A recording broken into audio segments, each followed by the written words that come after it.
Bueno, antes de nada, me he acordado ahora y quiero, porque me dijo mi hijo el otro domingo, y parece ser que él entendió que yo decía que Jesús no iba a ser resucitado. Y bueno, por si acaso me expresé mal y lo di a entender, eso no es posible porque la propia Biblia dice que él anunció, y hay varios pasajes donde él dice, por ejemplo, cuando en una refriega le dice, destruid este templo y en 3 días lo levantaré. No, yo me refería, y por eso quiero aclararlo, por si quedaba alguna cosa así que no estaba clara, yo me refería al hecho de que Jesús, por ejemplo, cuando fue a la cruz, el que es la vida, tuvo que experimentar la muerte. El que era sin pecado tuvo que cargar el pecado de todos nosotros. Y sobre todo me refería al hecho de que el que es la propia bendición y la propia luz del Señor fue maldito, porque la ley dice que maldito todo el que es colgado en un madero. Y lo que yo quería referirme, no sé si lo expresé bien, es que él como hombre, en su naturaleza humana, él se enfrentó a algo que para él ni siquiera sabía cómo iba a ser. ¿En qué consiste ser maldecido? ¿Qué iba a sentir? ¿Qué iba a experimentar? ¿Cómo se iba a sentir cuando se viera separado de su padre? Cuando experimentara la muerte. Y sobre todo me refería a su parte humana, vuelvo a decir. Yo creo que para Jesús, como dije el domingo pasado, el sufrimiento físico fue gordo, pero el sufrimiento espiritual yo creo que no tiene. Es más, creo que desde un punto de vista humano es difícil de entender. Para mí, además, en contra de lo que mucha gente dice y incluso quiere ponerse por encima hasta justificar más a Dios que Dios mismo. Pero para mí está muy claro que precisamente por lo que Cristo vivió y padeció, para mí es la mayor prueba de que Jesucristo es Dios. Porque sencillamente, usando la lógica, no hay ser humano capaz de aguantar lo que aguantó Cristo, encima tener el autocontrol que tuvo Cristo y vencer de la manera que venció Cristo. Para mí es imposible. Sé que es mi opinión, pero vamos, a lo largo de toda la historia yo no veo ni un solo hombre capaz de enfrentar y vivir lo que vivió Cristo. Y bueno, solo quería aclararlo porque por si acaso hubo malos entendidos o hubo gente que pensó que yo decía eso.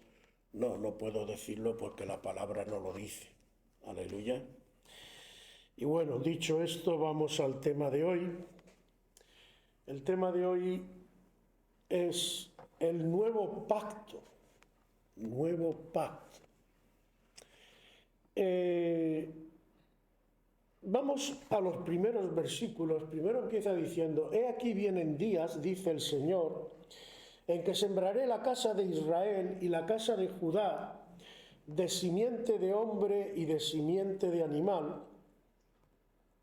Y así como tuve cuidado de ellos para arrancar y derribar y trastornar y perder y afligir, tendré cuidado de ellos para edificar y plantar, dice el Señor. Primero, aquí el Señor está diciendo que lo mismo que tuve usa el pasado, en este caso, o podríamos decirlo para quizás los que se líen un poco con esto, así como permití que se arrancara y que se derribara, acordaos, esto es Jeremías, el pueblo fue cautivo por Nabucodonosor, se quedaron solo unos pocos pobres en la tierra de Israel y el grueso de la nación se fue llevado cautivo a Babilonia. Y el Señor lo anunció por los profetas. Esto, una primera cosa que quizás me gustaría señalar aquí es la importancia de hacerle o no hacerle caso a Dios. Nosotros pensamos que, es más, de hecho el mundo, el otro día estaba meditando en algo interesante porque hoy en fin, no voy a entrar tampoco, pero creo que es significativo, con el tema de la política, por ejemplo, se está, bueno, la famosa frase, supongo que la habréis oído, es que los hijos no son de los padres. Echamos barbaridades y la gente empieza a ver como normal muchas cosas que hasta ahora por lo menos no eran normales. Pero la cosa es que incluso con la ley quieren hacerte pasar por ciertas cosas. Y yo me estaba acordando, no sé por qué, estaba meditando en varias cosas y digo, es curioso. Digo, el mundo se quiere ya tan poner por encima de Dios que se siente con capacidad para obligar a la gente a pasar por el aro de lo que ellos digan. Sin embargo, Dios lo hace así. Dios obliga al pueblo, a la gente. ¿Qué hace el Señor en el monte Sinaí? Hace un pacto. ¿Tú sabes lo que es un pacto? Un pacto es un contrato entre dos partes. Es decir, el Señor, y así está dicho, a través de Moisés, le dice al pueblo, mirad, Dios quiere hacer un pacto con vosotros. Dios se compromete a ser vuestro Dios, a bendeciros, a cuidaros, a daros la victoria sobre el enemigo, y vosotros os comprometéis a vivir conforme a la ley que yo os voy a dar. Ese es el pacto del Sinaí, ¿no? Entonces, Dios se ha comprometido a algo y tú te has comprometido a algo. Claro, nosotros solo nos fijamos y el mundo solo es capaz de decir, ay, si Dios es bueno, ¿por qué? Si Dios es esto, ¿por qué? Y si Dios tal, y si Dios, y todos son quejas para Dios. Y yo pregunto, ¿y si el hombre no hace lo que Dios quiere que se haga, qué? Ahí está. Amigo.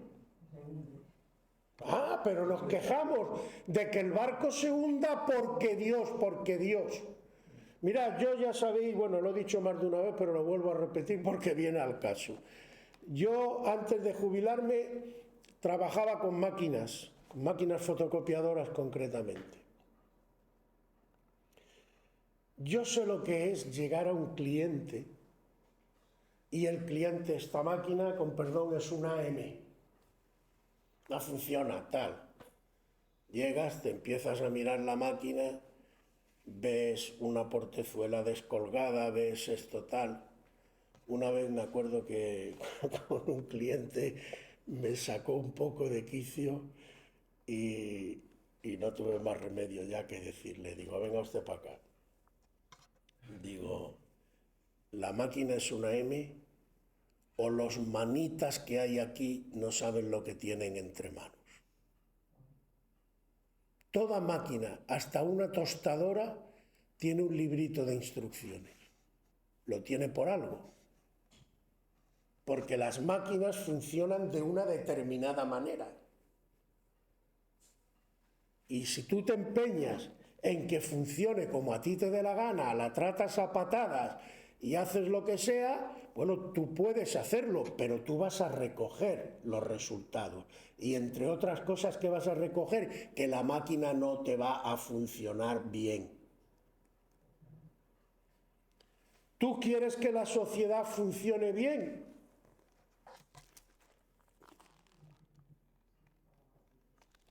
Aquí está el libro de instrucciones. ¿Qué haces con él en tu vida? ¿Me entendéis por dónde voy? Pero Dios no te obliga a que lo hagas. Dios respeta tu libertad.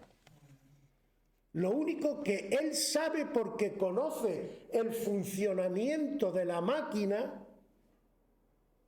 cómo va, qué piezas tiene, cómo funciona el mecanismo, y Él sabe que si tú no actúas como tienes que actuar, esa máquina no va a ir bien. Entonces el Señor hace un pacto con Israel. Por cierto, dice Israel, ahora diré algo después, no dice Judá. ¿Por qué? Porque a veces la gente confunde Judá con Israel. Y bueno, decirlo quizás por sustitución, si se entiende, vale. Pero Judá es solo una de las 12 tribus de Israel. Solo una. Y cuando Dios habla de Israel, no está hablando solo del pueblo judío. Y es más, como también ahora veremos, en el Nuevo Testamento hay un Israel que no es el Israel terrenal, ¿verdad? ¿Quién es hoy en día, hoy, en esta fecha, quién es el Israel de Dios?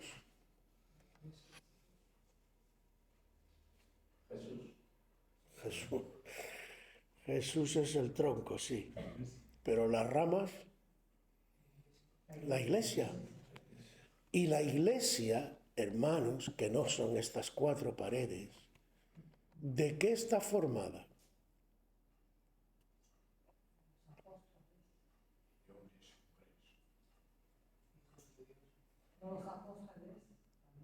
¿Sí?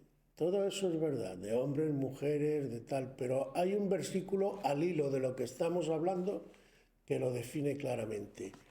De toda lengua, tribu, pueblo, nación, linaje, etc. En la iglesia hay chinos, rusos, americanos, africanos, de todo, de todos los colores, desde el negro negro que no lo ves por la noche hasta el blanco blanco albino que se confunde con la nieve, toda la gama, porque todos son de Dios, a todos los ama Dios y para todos ha muerto Jesucristo. Aleluya. Eso es la iglesia. Entonces, ¿por qué digo todo esto, hermanos? Porque a veces los conceptos nos pueden confundir en lo que tenemos entre manos. Y el Señor le dice a este pueblo de Israel, que lo han llevado cautivo, sí, yo he permitido que Nabucodonosor os coja. Lo he permitido, claro que lo he permitido. ¿Por qué lo has permitido, Señor? ¿Por qué tal? No sé qué, porque esto sí. Muchas veces nos quejamos. Dice,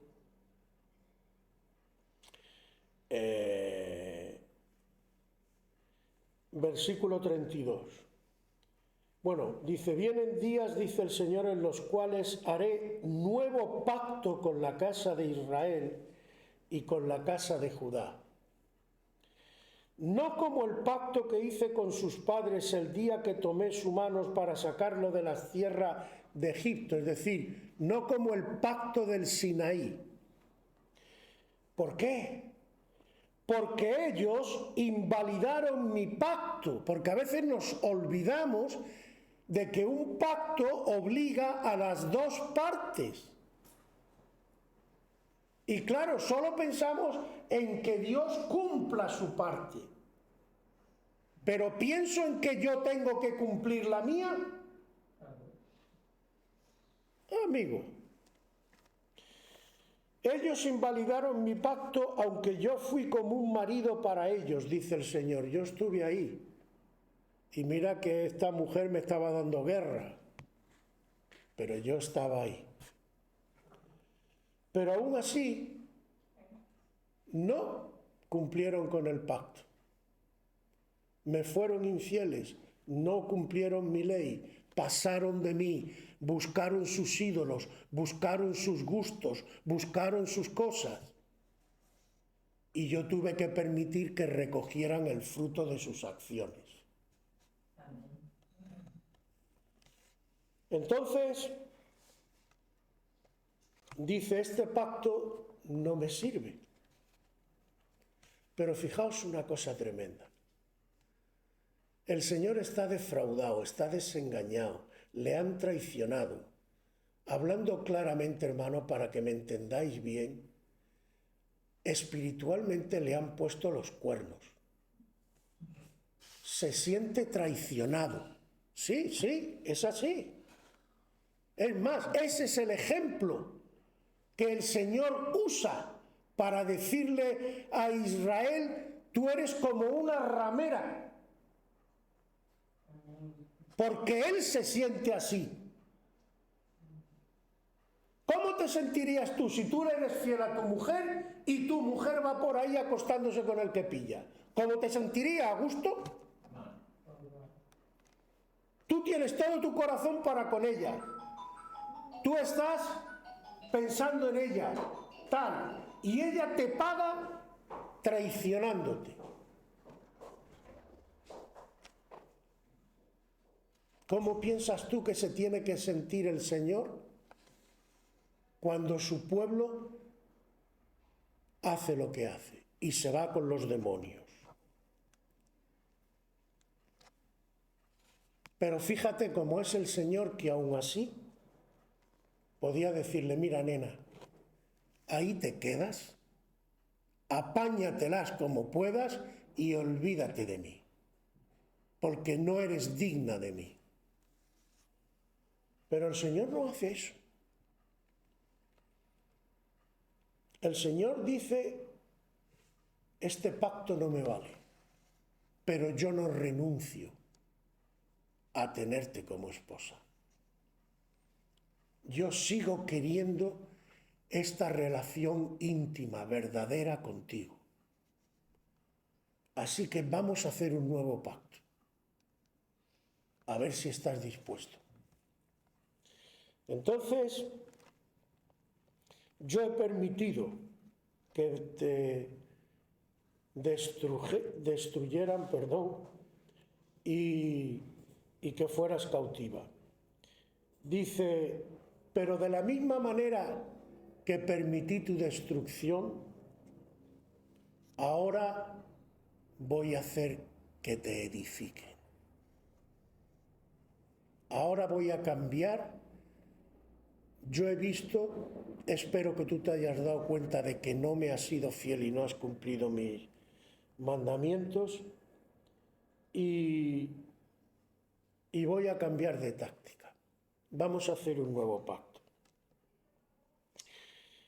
Y dice una cosa interesante, dice, en aquellos días no dirán más, los padres comieron las uvas agrias y los dientes de los hijos tienen la dentera. La idea un poco es que los padres han pecado y, como pasó en Adán, el pecado es un poco como la levadura que leuda la masa y al final pasa a todos, incluso aunque el origen no sea de los hijos sino de los padres.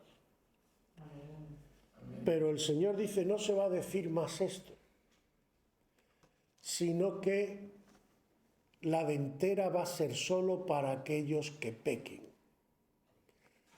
Es decir, va a haber una separación, un muro, porque el nuevo pacto va a tener unas características distintas al viejo pacto. En el viejo pacto yo di mi ley, puse además una tribu, la tribu de Leví, para que enseñara la ley, para que fueran sacerdotes y para que enseñaran al pueblo la ley. Pero ellos no han cumplido su ministerio. Entonces, no voy a seguir más por ese camino, porque ya me he dado cuenta de que no. Entonces yo voy a abrir ahora una etapa que además, más que general para todo el pueblo,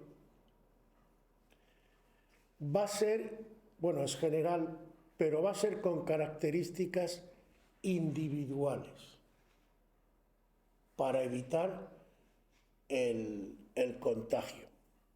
Es decir, yo voy a ofrecer a todos, pero a cada uno en particular, si quiere este pacto conmigo. Y el que entre en pacto conmigo no le va a afectar la ventera, porque está conmigo. Aleluya. Amén. Entonces viene día en que haré un nuevo pacto, no como el pacto que hice antes porque ellos invalidaron. Pero este es el pacto que haré con la casa de Israel después de aquellos días, dice el Señor. A ver, este es el pacto. ¿En qué consiste el pacto? Daré mi ley en su mente y la escribiré en su corazón. Yo seré a ellos por Dios y ellos me serán por pueblo. Y no enseñará más ninguno a su prójimo, ni ninguno a su hermano, diciendo conoce al Señor, porque todos me conocerán. Es decir, ¿dónde está aquí el cambio cualitativo? Que a partir de este nuevo pacto es Dios mismo en persona el que se encarga de enseñarte, si tú estás en el pacto con Él. Aquí hay un cambio muy gordo. ¿Qué quiere decir? Que ya no va a haber, porque también se puede entender más, ya no va a haber quien enseñe al pueblo y tal. Me podríais decir, ¿qué haces tú ahí? No, lo que quiere decir es que yo puedo ser utilizado por Dios como instrumento, y por eso me gusta a mí además este término, porque a veces también hay pastores, y hoy ya pastor ya se queda corto, ya la mayoría de la gente quiere ser apóstol. Y ministerios que tienen, como digo yo, la titulitis, es decir, yo soy tal. Incluso que cambiamos la palabra, usamos la palabra líder, que aunque según me explicó un inglés, en origen tiene un sentido interesante, pero a mí me gusta la palabra bíblica. La palabra bíblica es siervo, el que sirve. Porque nosotros no somos más que gente que sirve primero al Señor y por causa de servir al Señor, sirves a su pueblo. ¿Vale? ¿Por qué digo todo esto, hermanos? Porque cuando las cosas no están en su sitio, pues incluso viene hasta la confusión. Entonces, ¿de qué se trata? Dios puede utilizarme a mí, pero también puede utilizaros incluso a cada uno de vosotros. Porque el que enseña es Él. Amén. Y solo enseña al que está en pacto con Él, en el nuevo pacto. Porque entre otras cosas, como dice en otro sitio el Señor, el mundo al Espíritu Santo no lo puede recibir porque no le ve ni le conoce. Y no le puede enseñar. Pero al que le ve y le conoce, al que tiene al Espíritu Santo dentro, el Espíritu Santo le guía, le recuerda todas las cosas, le enseña, etc. ¿Vale? Ahora, ¿cómo se realiza esto en la práctica? Pues normalmente el Espíritu te enseña en tu vida con todo lo que te pasa y con todo lo que ocurre, como está escrito. Y ahí veis cómo la palabra del Señor, cuando la coges espiritualmente, está toda muy bien en armonía y toda muy bien conjuntada. ¿Os acordáis del famoso versículo que tanto repetimos a veces y que no sé si somos conscientes de lo que significa realmente? A los que aman a Dios, algunas cosas le ayudan para bien, ¿no? ¿Es eso lo que dice? ¿O qué dice realmente? A los que aman a Dios, todas las cosas les ayudan para bien. Todas son todas. Todas son todas. En todo en la vida, Dios está tratando de hablarte. Dios te está diciendo, hijo, vas bien, o hijo, vas mal. Hijo mío, hija mía, ¿qué ves tú, qué notas tú en lo que te está pasando? ¿Qué lección sacas? Pero para que esto se realice y sea posible, os saco otro texto, esta vez de Proverbios, que dice, no te fíes de tu propia... Dice otra cosa. No te fíes de tu propia prudencia, más... Vamos a leerlo. En Proverbios... A ver, el primero que me lo saque. Proverbios capítulo 3. A ver, Proverbios...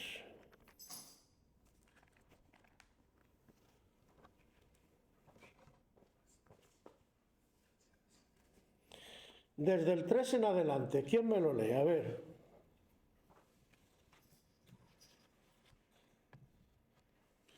¿Quién lo tiene por ahí? El 3:3 en adelante. ¿No lo tiene nadie? Nunca se aparten de ti la misericordia y la verdad. Átalas a tu cuello, escríbelas en la tabla de tu corazón. Y hallarás gracia y buena opinión ante los ojos de Dios y de los hombres. Fíate del Señor de todo tu corazón y no te apoyes en tu propia prudencia. Sigue. Reconócelo en todos tus caminos y Él enderezará tus veredas. Vale, hasta ahí, aunque podríamos seguir en el siguiente. No seas sabio en tu propia opinión. Pero fijaos, primero dice, la misericordia y la verdad átalas a tu cuello. Misericordia y verdad. Fíate del Señor de todo tu corazón y no te apoyes en tu propia prudencia. Reconócelo en todos tus caminos, es decir, reconoce que el Señor está presente en todo lo que haces y Él enderezarás tus veredas. ¿Está claro? ¿Veis cómo el Señor no...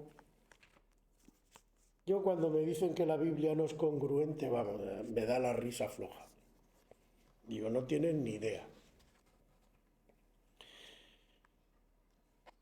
El Señor va a ser el que nos enseñe. Por eso dice Jesús, otro versículo más, dice, os conviene que yo me vaya. ¿Por qué? Porque si yo no me voy, el que os enseño soy yo, pero así, como un maestro más. Si yo me voy, vendrá el Consolador, y el Consolador os enseñará desde dentro de ti, y pondrá mi ley en tu mente, pero algo más importante, que esta es la clave, hermano, la va a grabar en tu corazón. ¿Cómo se graba en el corazón? Tampoco hay que darse mucho de cabeza. Dios nos ha dado herramientas, incluso humanas. Dios nos pone ejemplo de la vida cotidiana. A que tú has vivido algún tipo de experiencia que no olvidarás en tu vida,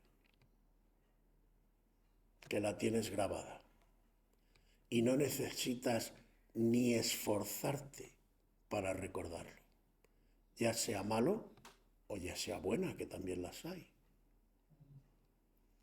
Por eso el Señor trabaja con tu experiencia.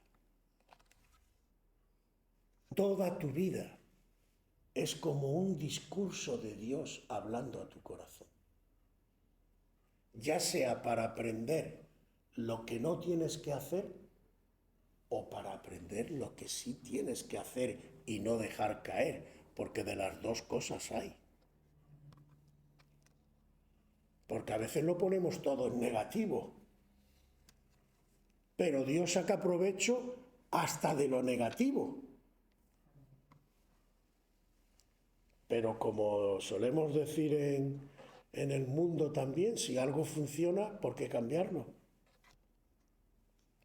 A veces hay cosas en tu vida, como Dios le dice también a alguna de las iglesias, por ejemplo, de Apocalipsis, afirma estas cosas que pueden caer.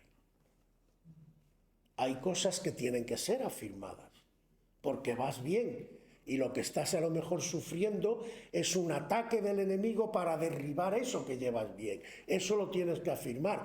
Pero lo que va mal, lo que no te trae bendición, no te trae paz y no trae sabiduría a tu vida, eso lo que tienes que hacer es despojarte de ello.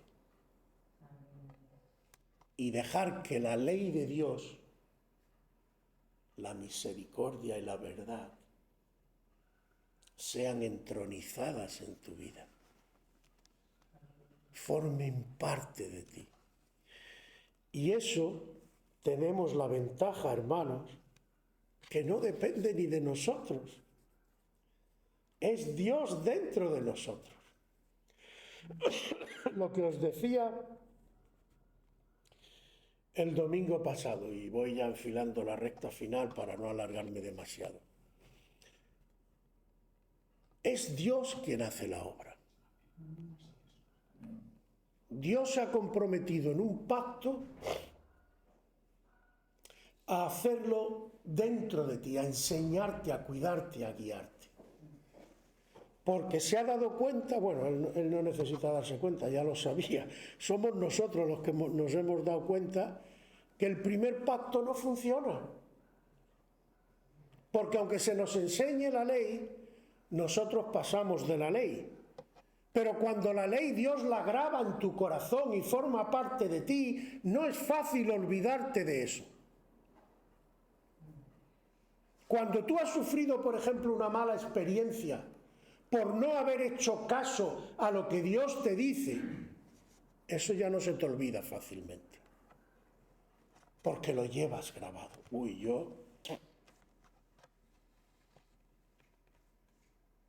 ¿Por qué hay mucha gente? ¿Por qué, por ejemplo, hay cosas? Y ahí vemos, no tenéis, hermanos, que quebraros tanto la cabeza, observar la vida natural y lo que ocurre a vuestro alrededor con lógica. ¿Por qué normalmente las personas que han vivido vidas más tiradas, drogadictos, matones y gente de esta, cuando se convierte son tan estrictas con el pecado? Incluso se pueden volver hasta el otro extremo. Tiene una lógica aplastante. Si tú has jugado con la droga y has visto el resultado de lo que la droga hace en tu vida, cuando tú te restauras, ¿vas a seguir jugando con la droga? ¿Ah? Y si te viene alguien diciendo, oye, fumarse un porrito o algo, ¿tú cómo te lo vas a tomar? ¿Por qué? Porque has visto lo que hace la droga. También dice Dios lleva todo lo que contamina el cuerpo. Claro, claro.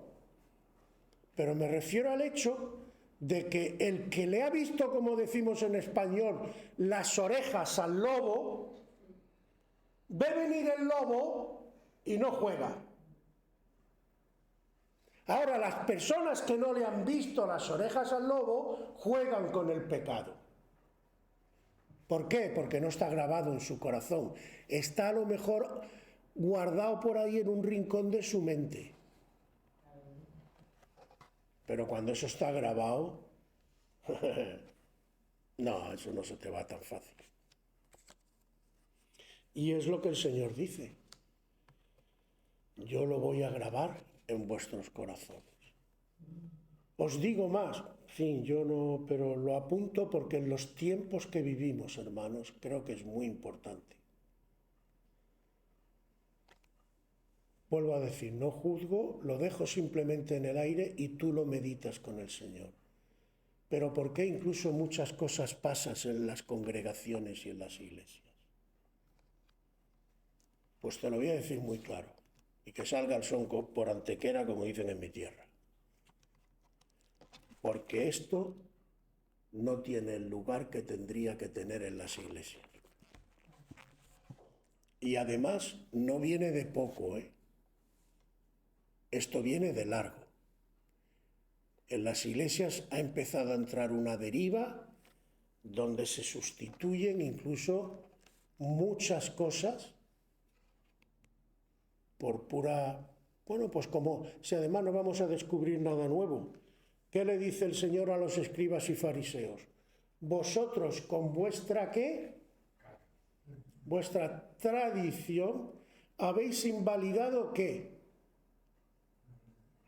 Mandamiento de Dios. Y esto viene de toda la historia, hermano, y contra esto hay que luchar. Hay que darle a esto, tal como Dios nos lo ha revelado, el lugar que le corresponde para todo. Para adorar, para alabar, para nombrar ministerios, para conducirnos en la iglesia. ¿Cuál es la regla? ¿A quién le hago caso?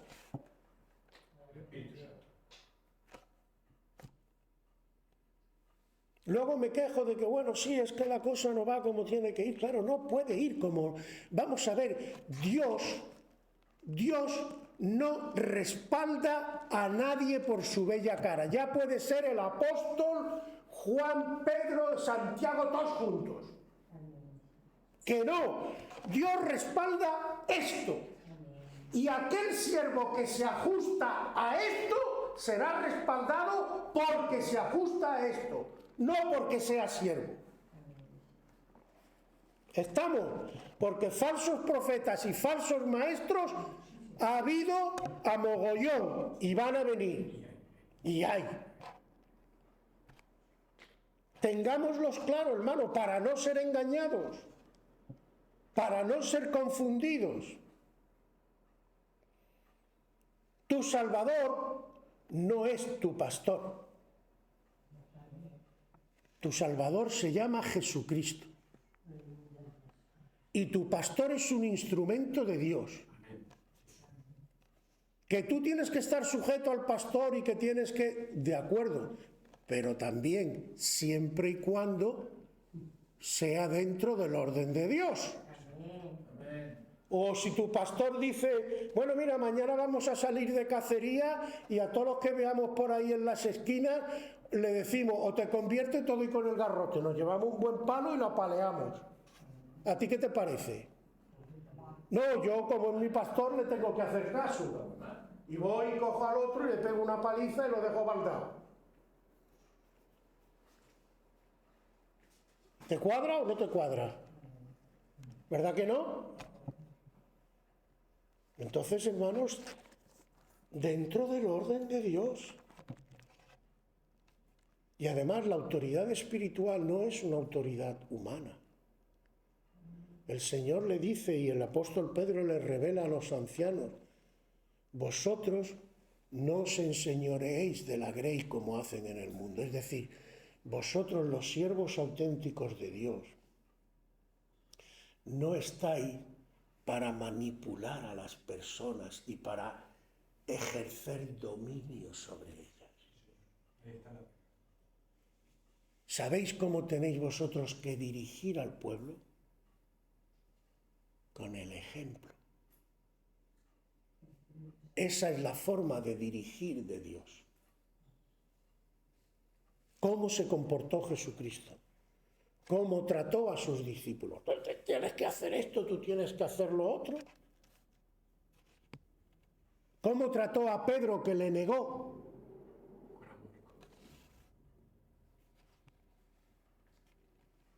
¿Cómo trató a Judas? Le dio una paliza en el monte Sinaí, digo, en el monte Getsemaní.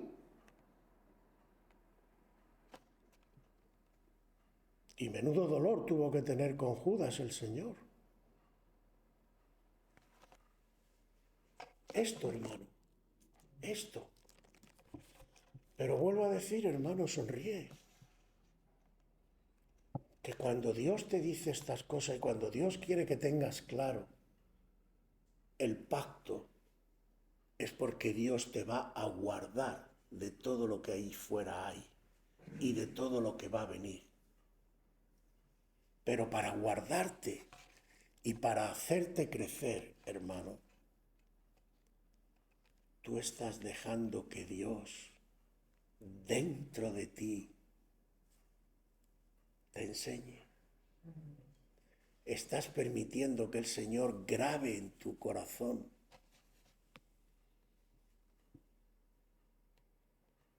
pues no le des más vueltas ya. Y no estés tan triste, ni tan apocado, ni tan apático. Dios está contigo.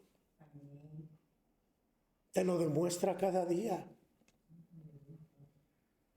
Dale gracias en esta mañana. Dile, Señor, gracias, porque en tu palabra hoy me estás recordando que no tengo que tener ningún temor, porque todo lo que está pasando en mi vida, incluso lo que yo considero que es negativo, es una palabra que tú me estás dando para que yo pueda crecer, para que yo aprenda, para que yo tenga más luz y para que cuando venga la tiniebla que va a cercar la tierra por todos lados, ¿sabéis qué pasó? Y con esto termino. ¿Cuál fue una de las plagas del Señor en Egipto? Que la tierra se llenó de tinieblas. Pero ¿sabéis que había sitios donde había luz? ¿Quién se acuerda? En la casa de los israelitas. En la casa de los israelitas no había tinieblas, había luz. ¿Por qué será? ¿De dónde venía esa luz? Del Rey de Reyes. No tengas ningún temor, hermano, hermana. Si Jesús está contigo, nada te faltará. Aleluya.